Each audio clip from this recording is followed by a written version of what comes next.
एक ऐसा पानी जिसे पीने वाला हमेशा के लिए अमर हो जाता है। वो चश्मा जिसकी तलाश हर ज़माने के हुक्मरानों, सयाहों और जहाज़रानों ने की।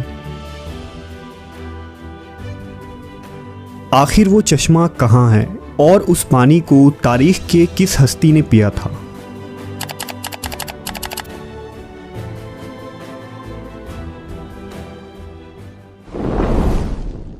कदीम ज़माने से ही मुहक्किकीन और सयाहों का ये मानना था कि ज़मीन पर कहीं किसी मकाम पर एक ऐसा चश्मा भी मौजूद है जिसके पानी में सभी बीमारियों को ठीक करने के साथ साथ जिस्म को अमर बनाने की क़ुव्वत मौजूद है।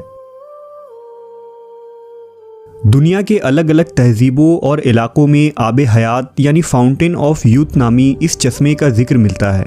आब हयात के माने आब बका या वो अमृत है जिसके मुताल्लिक ये ख़ासियत बयान की जाती है कि जो इसे पिएगा या इसमें गुस्ल करेगा उसे कभी मौत ना आएगी और वो शख्स हमेशा जवान और ज़िंदा रहेगा। आब हयात को आबशार, झरना, झील या किसी तालाब की शक्ल में तस्वुर किया जाता है। शुरुआत से ही दुनिया में कुछ ऐसे लोग रहे हैं जो काफ़ी अमीर और ताकतवर थे। उन लोगों को हमेशा ही ज़िंदगी के ख़त्म हो जाने का या बूढ़ा होने का डर होता था। इसलिए ऐसे लोगों ने ज़माना कदीम में अपनी बढ़ती हुई उम्र को रोकने और इसे पीछे ले जाने के तरीक़ों की खोज करने की कोशिश की, जिनमें अहद वस्ता के मशहूर बादशाह और जर्नैल शामिल हैं। तारीख़ में आब हयात का सबसे पहला ज़िक्र कदीम यूनान के मशहूर तारीख़दां हेरोडोटस की तहरीरों में मिलता है। हेरोडोटस ने अपनी किताब हिस्टोरिया में अफ्रीका में आबाद एक कदीम कबीले का जिक्र किया है जिन्हें मैक्रोबियन कहा जाता था। ये नहायत ही ताकतवर, जवान, लंबे और ख़ूबसूरत लोग थे जिनकी उम्र कम से कम 120 साल होती थी। इसके बावजूद वो जवान दिखते थे। हेरोडोटस के मुताबिक मैक्रोबियन सहारा रेगिस्तान और अफ्रीका के शुमाली इलाकों में आबाद थे।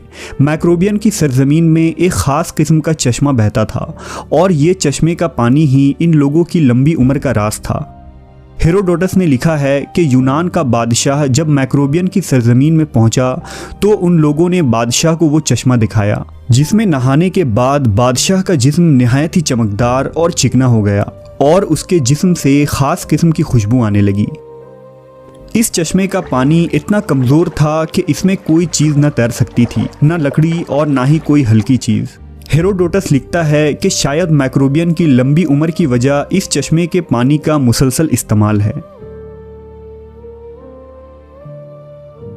आब हयात का जिक्र इस्लामी किताबों में भी मौजूद है और इसके मुताल्लिक कई रिवायात नकल की गई है। लिहाजा आब हयात और ज़ुल्करनैन के मुताल्लिक इमाम ज़ैनुल आबिदीन ने एक तवील किस्सा बयान किया है जिसके मुताबिक ज़ुल्करनैन जो अल्लाह के एक नेक बंदे और बादशाह थे, फरिश्तों में से एक फ़रिश्ता उनका दोस्त था जिसका नाम रफ़ाइल था और वो आपसे मुलाकात करता था। एक दफ़ा हज़रत ज़ुल्करनैन ने रफ़ाइल से कहा कि आप आसमान में अपनी इबादत की कैफियत को बताइए। इस पर रफ़ाइल रो पड़े और कहा कि आसमान में ऐसे फ़रिश्ते हैं जो हमेशा हालत क़याम में रहते हैं, कभी बैठते नहीं, और कुछ हालत सजदा में रहते हैं जो कभी सर नहीं उठाते, और कहते हैं कि ए परवरदिगार, हमने तेरी इबादत का हक़ अदा नहीं किया। ये सुनकर ज़ुल्करनैन रो पड़े और कहा कि ए रफ़ाइल, मेरी ख्वाहिश है कि मुझे लंबी उम्र मिले ताकि मैं इसे अपनी रब की इताअत व इबादत में लगाऊं। इस पर रफ़ाइल ने कहा कि अल्लाह ने एक चश्मा पैदा किया है जिसका नाम आब बका या आब हयात है। जिसने भी उस चश्मे का पानी पी लिया उसे कभी मौत नहीं आएगी, यहाँ तक कि वो खुद अल्लाह से अपनी मौत ना मांगे। ज़ुल्करनैन ने पूछा, क्या आप उस जगह को जानते हैं? उसने कहा, नहीं, लेकिन वो चश्मा ऐसी तारीक अंधेरी वादी में है जिस पर से कभी किसी इंसान और जिन का गुजर नहीं हुआ है। चुनांचा ज़ुल्करनैन ने तमाम सालेहीन और उलमा को अपने दरबार में जमा किया और उनसे आब हयात के मुताल्लिक दरियाफ़्त किया। तमाम लोगों ने कहा कि हमें ऐसे किसी चश्मे के बारे में इल्म नहीं है। अलबत्ता एक आलिम ने ज़ुल्करनैन से कहा कि मैंने आदम की वसीयत में उन वादियों के बारे में पढ़ा है और ये भी सुना है कि साम बिन नूह की औलादों में से एक शख्स पैदा होगा जो उस चश्मे का पानी पिएगा, और वो चश्मा उसी मकाम पर है जहाँ सूरज गुरूब होता है। लिहाजा हज़रत ज़ुल्करनैन ने सामान सफ़र दुरुस्त किया और चश्मे की तलाश में निकल पड़े। हज़रत ज़ुल्करनैन ने इस सफ़र में अपने वज़ीर को भी साथ ले लिया था, जिनका नाम हज़रत खिज़र अलैहिस्सलाम था और आप ज़ुल्करनैन के खालाजाद भाई थे। ज़ुल्करनैन अपनी लश्कर के साथ मुसलसल 12 बरसों तक यूं ही मगरिब की तरफ सफ़र करते रहे और एक तवील सफ़र तय करने के बाद आखिरकार ये लोग उस वादी के किनारे पहुंच गए। ज़ुल्करनैन ने अपने लश्कर से 6000 काबिल तरीन सिपाहियों को लेकर उस अंधेरे वादी में दाखिल हुए, जिनमें खिज़र अलैहिस्सलाम भी थे। उस वादी में दाखिल होते ही अचानक तूफ़ान आ गया और ज़ोरदार बिजलियां चमकने लगी। ज़ुल्करनैन का लश्कर बिखर गया और कुछ देर बाद जब तूफ़ान थमा तो हज़रत ज़ुल्करनैन दाहिनी तरफ जा पहुँचे, जबकि खिज़र अलैहिस्सलाम बाएं जानिब चले गए। खिज़र अलैहिस्सलाम इस तारीक राह में भटकते हुए चश्मे हयात तक जा पहुँचे। आपको शदीद प्यास लगी थी, लिहाजा आपने उस चश्मे का पानी पिया, उसमें गुस्ल किया और उस पानी से वज़ू बनाया। ये चश्मा दूध से ज़्यादा सफ़ेद और शहद से ज़्यादा मीठा था। वहीं ज़ुल्करनैन उन तारीक वादियों से गुजरकर बाहर निकल गए, लेकिन उन्हें वो चश्मा नहीं मिला, क्योंकि आब हयात ज़ुल्करनैन के मुक़द्दर में नहीं था, जबकि उस पानी को पीने की वजह से हज़रत खिज़र को हयात जावेदानी हासिल हुई और आप हमेशा ज़िंदा रहेंगे। द अलेक्जेंडर रोमांस नामी फ़ारसी तसनीफ़, जो दुनिया के सबसे बड़ी सल्तनत कायम करने वाला बादशाह सिकंदर आज़म के सफ़र के मुताल्लिक़ लिखी गई है, उन तहरीरों में भी आब हयात का जिक्र मिलता है, जिसमें बताया गया है कि सिकंदर आज़म अपने सिपाहियों के साथ चश्मा हयात की तलाश में निकला था और लंबे सफ़र के दौरान वो उस तारीक सरज़मीन के करीब जा पहुँचा था।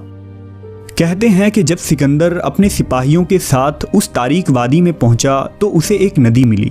उसने उस नदी के किनारे पड़ाव डाला और उसने खाने के लिए मछलियां और परिंदों को पकड़ा, लेकिन जब सिपाहियों ने उन परिंदों को उस नदी के पानी से धोया तो वो दोबारा जी उठे और वहां से उड़ गए।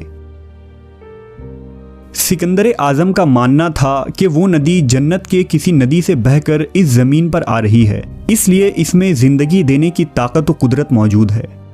उस पानी को सिकंदर ने पिया या नहीं और वो सरज़मीन कौन सी थी, इसके मुतालिक तारीख खामोश नज़र आती है।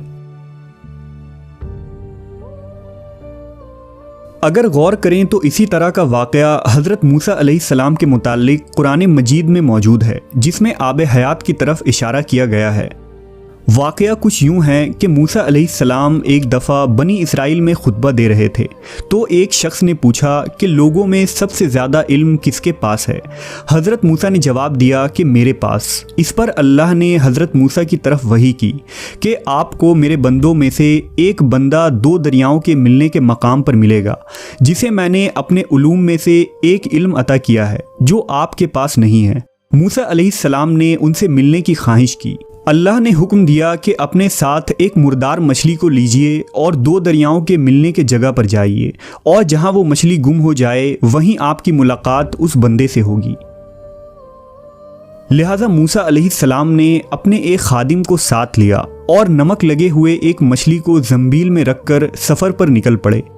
जब वो चट्टानी इलाकों में पहुंचे तो उस जंबील को एक चट्टान के ऊपर रखा तो अचानक वो मछली जिंदा हो गई और झरने के एक रास्ते के जरिया नदी में चली गई। जिस मकाम पर वो मछली गुम हुई उसी मकाम पर मूसा अलैहिस्सलाम की मुलाकात उस बंदे से हुई जिनका नाम खिज़र अलैहिस्सलाम था। अब सवाल ये है कि वो मछली जो मुर्दा थी वो ज़िंदा होकर उस दरिया में कैसे चली गई। लिहाजा इमाम इब्न कसीर और तबरी जैसे जलीलुल कदर मुफस्सरीन का कौल है कि जिस चट्टान पर मूसा अलैहिस्सलाम ने उस मछली को रखा था उसके नीचे आब हयात का चश्मा था और उसी पानी के छींटों के पड़ने की वजह से मछली ज़िंदा हो गई थी।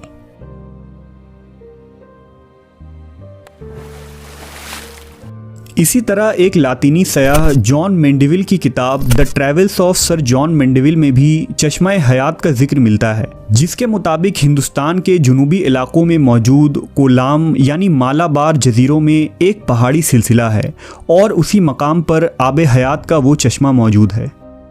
अपनी तसनीफ़ में जॉन मेंडेविल ने लिखा है कि सफ़र के दौरान जब वो कोलाम के इलाकों में पहुँचे तो वहाँ उन्हें एक ऐसा कुआं मिला था जिसमें मुख्तलिफ़ मसालों की खुशबू आती थी और ये खुशबू हर घंटे बदल जाती थी। मकामी लोगों के मुताबिक इस कुएं के पानी से बीमारियाँ ठीक होती थीं और इसका पानी पीते रहने से इंसान बहुत लंबे वक्त तक जवान बना रहता था, जिसे वेल ऑफ यूथ कहा जाता था। 11वीं सदी में आबे हयात की कहानियाँ फिर से तब मशहूर हुई जब साल 1165 ईस्वी में प्रेस्टन जॉन ने बाज़नतीनी बादशाह को एक ख़त लिखा जिसमें उन्होंने अफ्रीका के एक इलाके का जिक्र किया था। उनके मुताबिक इथोपिया के करीब एक वाटर ऑफ फाउंटेन यानी चश्मा था जिसके पानी में ये खासियत थी कि उसमें नहाने वाले शख्स की उम्र 30 की हो जाती थी, ख्वाह वो कितना ही बूढ़ा क्यों ना हो। चश्मा हयात का जिक्र इंजील के किताब यूहन्ना में भी मिलता है। यूहन्ना के मुताबिक फिर उसने मुझे बल्लौर की तरह चमकता हुआ आबे हयात का एक दरिया दिखाया जो खुदा के तख्त से निकलकर उस शहर के दरमियान में बहता था और उस दरिया के पार जिंदगी का दरख्त था।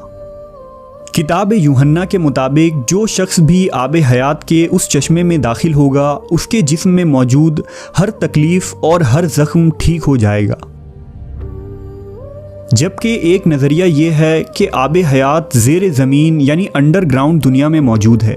कई सयाहों ने ज़ेर ज़मीन दुनिया को खोजने के दावे भी किए हैं, लिहाजा मुमकिन है कि आबे हयात ज़मीन के अंदर किसी मकाम पर मौजूद हो और ता क़यामत उसे इंसानी नज़रों से छुपा दिया गया हो।